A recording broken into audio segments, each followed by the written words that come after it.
শুভ দুপুর বন্ধুরা। আজকে আমি এই চিংড়ি মাছ, আলু, গাজর, কাঁচা লঙ্কা, বটবটি আর কুচিয়ে নিয়েছি রসুন। এইগুলোকে আমি সিদ্ধ বসিয়ে দিচ্ছি।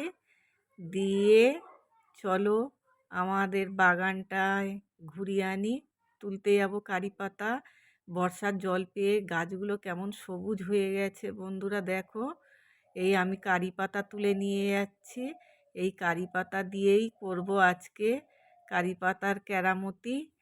চলো, বৃষ্টি আসবে বন্ধুরা, মেঘ করে এসেছে। আমি ওই সবজিগুলোকে সিদ্ধ করে নিয়েছি, কড়াইতে ঘি দিলাম আর কালো সর্ষে দিলাম আর এই কারি পাতা দিলাম। আর সবাই করে খাও এই রকম। আর দিয়ে দিলাম রসুন আর ওদিকে চিংড়ি মাছটা ভাজা ভাজা করে নিলাম। আর বেঁচে গিয়েছিল ভাত, সেইগুলোকে দিয়ে আর কাজু কিশমিশ ঘি সব দিয়ে আমি করে নিলাম ব্রেকফাস্টটা। আর বৃষ্টি শুরু হয়ে গেছে বন্ধুরা, দেখো কেমন বৃষ্টি হচ্ছে। আর আমি এখানে ব্রেকফাস্ট রেডি হয়ে গেছে। ছেলেরা তো জানলে খাবে না, আমি তার আগে করে রেডি করে রেখেছি, ছোট ছেলে খেয়ে যাবে।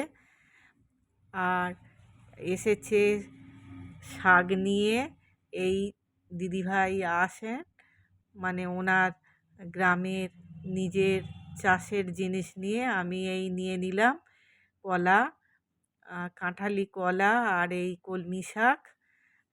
এবারে আমার দুপুরে রান্না বান্না বা সকালের রান্নাবান্না যাই বলো করবো। এই কাঁঠালি কলা নিয়েছি, শাক নিয়েছি, আমি রান্না বসিয়ে দিয়েছি। চলো তোমাদের সঙ্গে শেয়ার করব।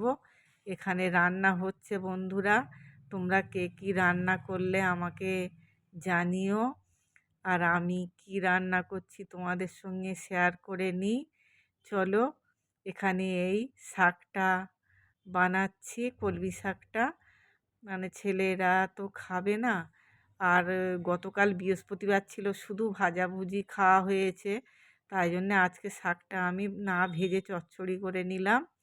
আর করেছি তো এখানে শাক চচ্চড়ি করেছি, পেঁয়াজ কাঁচা লঙ্কা আর গাঁটি কচু দিয়ে তেলাপিয়া মাছের ঝোল করেছি। আর মাছটা ভাজা রেখেছি, আর ওখানে আম ভাত, এইটুকু।